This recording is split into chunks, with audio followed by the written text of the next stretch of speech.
Hello student, class 10th student आप लोग के लिए लाई हूँ इस वीडियो में आपके गद्य खंड का पार्ट फर्स्ट का नेताजी का चश्मा का पार्ट 2।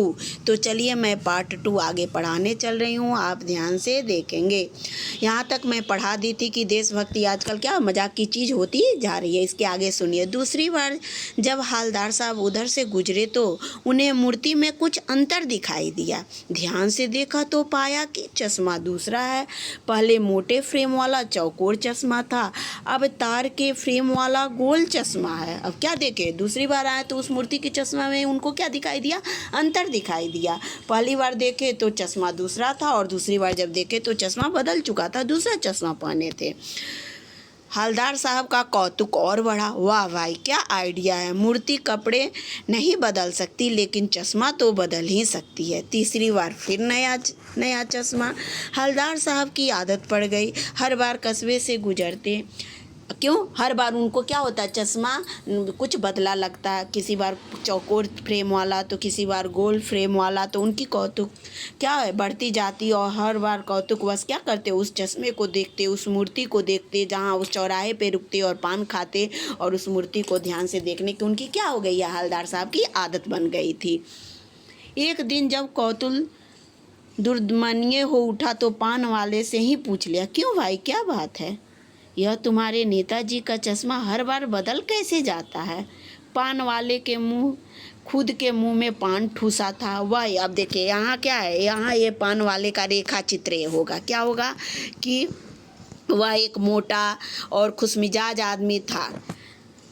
हवलदार साहब का प्रश्न रुकर आंखों ही आंखों में हंसा। उसकी तोंद थिरकी, पीछे घूमकर उसने दुकान के नीचे पान थूका और अपनी लाल बत्ती सी दिखाकर कैप्टन चश्मे वाला करता है बोला। उसने क्या बोला, दिखाकर बोला कि कैप्टन चश्मे वाला करता। अब अगर होगा कि पान वाले का रेखा चित्र प्रस्तुत कीजिए तो क्या कहेंगे, लिखेंगे कि पान वाला काला मोटा और खुशमिजाज आदमी था। वो हर समय अपने मुंह में क्या करता था, पान ठूसे रहता था और उसकी क्या होती थी, पान खाने के कारण उसकी दांतें क्या हो गई थी, लाल और काली हो गई थी। और जब वह हंसता था तो उसकी तोंद भी क्या होती थी, उसकी तोंद थिरकी। जब वो हंसता था या देखता था तो उसकी बड़ी सी जो तोंद थी वो भी हिलती थी या थिरकती थी। तो ये क्या हो जाएगा, ये उसका पान वाले का रेखा चित्र हो जाएगा। क्या करता है हवलदार साहब कुछ समझ नहीं पाए। चश्मा चेंज कर देता है। अब वो पूछा कि ये कौन करता है, वो पूछे जब उनसे तो उसने कहा कि कैप्टन चश्मे वाला करता है। क्या करता है? हवलदार साहब कुछ समझ में नहीं आ पाए क्योंकि इसने आधा अधूरा ही बातें बताई। तो चश्मा चेंज कर देता है। पान वाले ने समझाया, क्या मतलब, क्यों चेंज कर देता है? हवलदार साहब अब भी नहीं समझ पाए। कोई गिराक आ गया समझो, उसे चौड़े चौखट चाहिए तो कैप्टन किधर से लाएगा? तो उसे मूर्ति वाला दे दिया उस और उधर दूसरा बिठा दिया। अब ये कह रहा है कि उसके पास गिने चुने क्या थे, चश्मे रहते थे और जब कोई ग्राहक आता था उसे उसी टाइप के चश्मे चाहिए जो नेताजी की मूर्ति पे उसने पहनाता था। तो क्या करता था, निकाल के दे देता था और अपने चश्मे की दुकान से दूसरा चश्मा क्या करता था, मूर्ति को लगा देता था। अब हवलदार साहब को बात कुछ समझ में आई। एक चश्मे वाले जिसका नाम कैप्टन है, उसे नेताजी की बगैर चश्मे वाली मूर्ति बुरी लगती थी। यानी उसके अंदर क्या थी, देशभक्ति थी, कूट कूट के भरी हुई थी। उसे नेताजी का जो मूर्ति थी, प्रतिमा थी, वो बिना चश्मे के उसे अच्छी नहीं लगती थी और वो क्या करता था, उसे आहत होता था, उसे कष्ट होता था और इसी कारण वह अपने चश्मे की दुकान से एक चश्मा निकालकर मूर्ति को नेताजी को पहना देता था। मानो चश्मे के बगैर नेताजी को असुविधा हो रही हो, इसलिए वह अपनी छोटी सी दुकान में उपलब्ध गिने चुने फ्रेमों में से एक नेताजी के मूर्ति पर फिट कर देता था। ये क्या था, ये उसकी देशभक्ति की भावना थी। लेकिन जब कोई ग्राहक आता तो उसे वैसे ही फ्रेम की दरकार होती जैसा मूर्ति पे लगा है। तो कैप्टन चश्मे वाला मूर्ति का लगा फ्रेम संभवतः नेताजी से, अब देखिए मूर्ति वैसे नहीं उतारता था, क्या करता था, उनसे क्षमा मांगता था और क्षमा मांग के मूर्ति उनका उतार कर ग्राहक को दे देता था और दूसरा क्या करता था, दूसरा फ्रेम वाला चश्मा नेताजी के मूर्ति को लौटा देता था। वाह भाई, क्या आइडिया है। लेकिन भाई एक बात अभी भी समझ में नहीं। हवलदार साहब ने पान वाले से फिर पूछा, नेताजी का ओरिजिनल चश्मा कहाँ है? पान वाला दूसरा पान मुंह में ठूस चुका था। दोपहर का समय था, दुकान का भीड़ भाड़ अधिक नहीं थी। वह फिर आंखों ही आंखों में हंसा। उसकी तोंद थिरकी। ये रेखा चित्र में आ जाएगा। जब वो हंसता था तो क्या होती थी, उसकी तोंद भी थिरकती थी। कत्थे की डंडी फेंक पीछे मुड़कर उसने नीचे पीक थूकी और मुस्कुराता हुआ बोला, मास्टर बनाना भूल गया।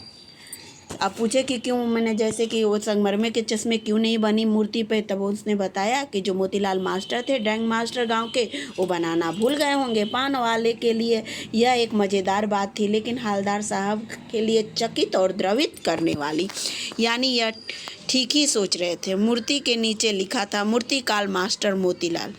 वाकई कस्बे का अध्यापक था। बेचारे ने महीने भर में मूर्ति बनाकर पटक देने का वादा कर दिया होगा। बना भी ली होगी, लेकिन पत्थर में पारदर्शी चश्मा कैसे बनाया जाए, कांच वाला, यह तय नहीं कर पाया होगा। या कोशिश की होगी और असफल रहा होगा, या बनाते बनाते कुछ और बारीकी के चक्कर में चश्मा टूट गया होगा, या पत्थर का चश्मा अलग से बनाकर फिट किया होगा और वह निकल गया होगा। उफ, अब ये सोच रहे होंगे कि किस लिए नहीं हो गया होगा। हवलदार साहब मन ही मन सोच रहे होंगे कि पत्थर का तो पारदर्शी होता नहीं, इसलिए वह कैसे बनाता, और कांच का बनाया होगा, तय नहीं कर पाया होगा। कोशिश की होगी तो सोचा होगा कि ये तो गिरते ही क्या हो जाएगा, या बनाते बारीकी में ही क्या हो जाएगा, टूट जाएगा, और पत्थर का चश्मा अलग से फिट किया होगा, वह निकल गया होगा। उफ, हवलदार साहब को यह सब कुछ बड़ा विचित्र और कौतुक भरा लग रहा था। इन्हीं ख्यालों में खोए खोए पान के पैसे चुकाकर चश्मे वाले की देशभक्ति के समक्ष नतमस्तक होते हुए वह जीप की तरफ चले। फिर के पीछे मुड़े और पान वाले के पास जाकर पूछा, क्या कैप्टन चश्मे वाले नेताजी का साथी है या आज़ाद हिंद फौज का भूतपूर्व सिपाही?